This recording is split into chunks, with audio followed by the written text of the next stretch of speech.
Hi, this is Shankar once again, and this is a small video I'm trying to make on uh, what is the aspects you should see when you're analyzing marriage and marital life. Again, here I would like to be cautious with you that these are just indicators. It doesn't mean that if you see this horoscope, if you see these combinations or this kind of planetary play, that means the married life is going to be bad. That is not the case. But if these indicators are there, you have to stop and look. I mean, look deeper at other things, analyze it left, right, and make a 360-degree kind of a view, and then give an analysis. So here I am today. Today is also Shani Amavasya, and today is a very auspicious day, as Saturn is one of the best planets in the horoscope, and it is Saturn which can make you, lofty, make you big. Saturn is not God, but Saturn is a way of life.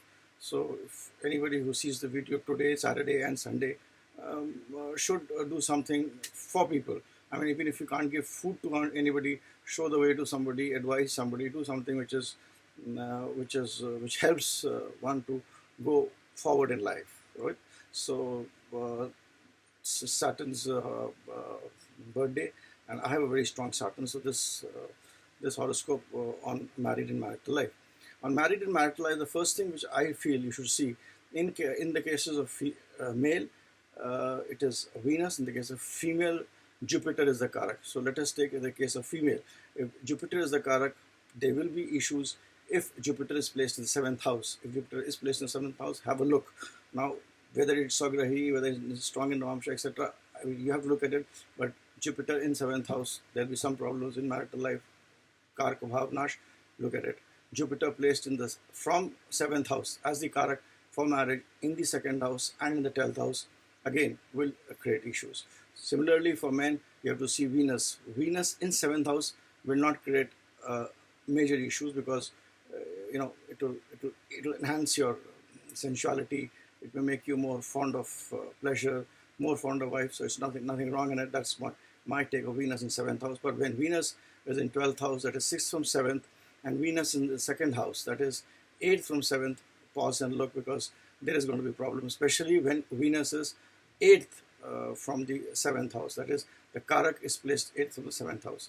Planets, Jupiter and Venus, when placed in 12th Karak from the seventh house, they will just show that you have to work more harder with your wife. You'll be spending, some other guy spends 10 minutes and gets a smile. You perhaps have to spend half an hour to get that smile. So, 12th house, I don't consider it to be that big an issue, but yes, 6th and 8th, the Karak from 7th house, that is the first thing when you're analyzing marriage and marital aspects. Second thing, look at where the Lord of 7th house is placed. If the Lord of 7th house is placed 6th, 8th, and 12th, ponder and look, because there are issues. When the Lord of 7th house, I repeat, is in the 6th house from itself, 8th house from itself, or 12th house from itself, have a look. You have to ponder. You have to see at things, and then go ahead and analyze a married life. Placement of retrograde planets, that is Jupiter or Venus, especially if they are retrograde, and Saturn. Jupiter, Venus, Saturn, Mercury, any planets which are retrograde. When a retrograde planet is placed in the seventh house, it will create problems in your marriage and marital life. Ponder and look, more so with case of Jupiter and Venus. But any planet in as retrograde in seventh house, you have to look and ponder and watch it. So retrograde planets in seventh house do not do good. So then importance of certain other combinations which you should see in a horoscope to analyze marriage and marital life. And the first combination which I would say is Jupiter and Mars की युति, conjunction of Jupiter and Mangal. जब भी Jupiter and Mangal एक साथ होंगे, there is going to be a problem. Though you may say that Jupiter is a benefic, Mangal is also not a very bad planet, but no, Jupiter and Mars together will create problems, especially greater problems when it is the Lord of seventh house. If Jupiter or Mars happen to be the Lord of seventh house, it's going to create problems. There is a logic to it. Jupiter and Mars, Jupiter in the Kalpurush rules the ninth and 12th house, and first and eighth are ruled by Mars. So they are actually second to each other. So there is a logic, there is a Fibonacci logic behind it. But Jupiter and Mars together in a horoscope, in conjunction, when I say conjunction, it should be within 7 to 8 degrees. You should also see the planet which is ahead. Suppose Mars is ahead of Jupiter in degrees. That is, Mars degrees is greater than Jupiter degrees. It is 20. Suppose Mars is 20 and Jupiter is 12. It will create problems, but they will be manageable wisdom will prevail and things will get sorted out. So you have to see that. But yes, Jupiter and Mars together is an indicator of problems in marriage.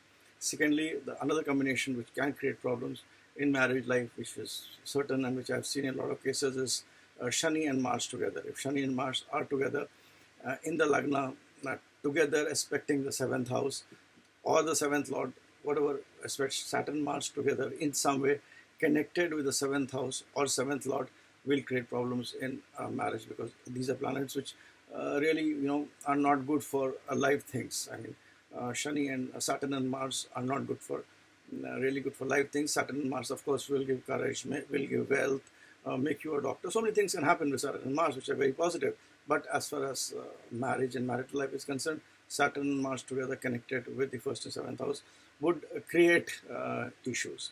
Now, these are two combinations which I've told you, which are very important. You should see. I've talked about retrograde planet, the lordships, and Kartata. So when you're talking about marriage and marital life, see these 4 or 5 aspects first. If there is a problem there, then you need to watch and go ahead. Also, here I would say that Jupiter debilitated will create issues wherever it is placed. It will create issues in your marital life, especially in the case of a lady. If Jupiter is retrograde, she will have some issues with the family husband, because Jupiter is the Karak of Kartat, holds the Kartat of so many houses, which actually talk about the society and whether you're happy in society and all about wisdom. So Jupiter retrograde, have a look. Mars retrograde has a problem in the sense Mars debilitated. I repeat, Mars debilitated will create an issue, because Mars debilitated, it may do good for property. It may make you very shrewd. It may make you intelligent, etc., etc. But the problem is when it comes to relationships, the other person has difficulty in saying no, and that not saying no can land him into a lot of difficulties. It also depends where Mars is placed and what is the conjunction of which of the planets are conjunct with Mars. So this is another thing which you have to see in case of planets. Similarly, my view is that when exalted planets are placed in the 7th house, any of the exalted planets, especially Jupiter, Venus, Saturn, whenever they're exalted and placed in the 7th house, they'll create issues with matters of marriage. So, I mean, you may see this is not right, etc., etc. Try it out. I mean, there is a logic behind it, because every planet, no planet is good, no planet is bad. Exaltation, when it was made during our Vedic times, it had a different connotation. You have to see the Desh Kal Patra, and I've always seen that whenever exalted planets are placed in 7th house, they will create issues in marriage.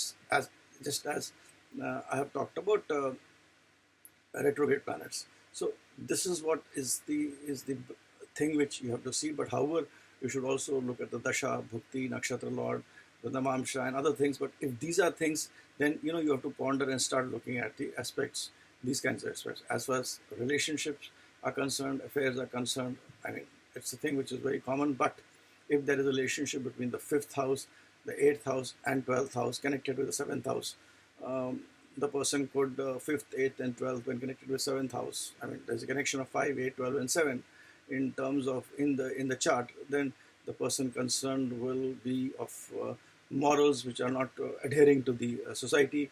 I mean, he could his philosophy would be, this girl has not been this person has not made me happy. Let me try the second. Let me try the third.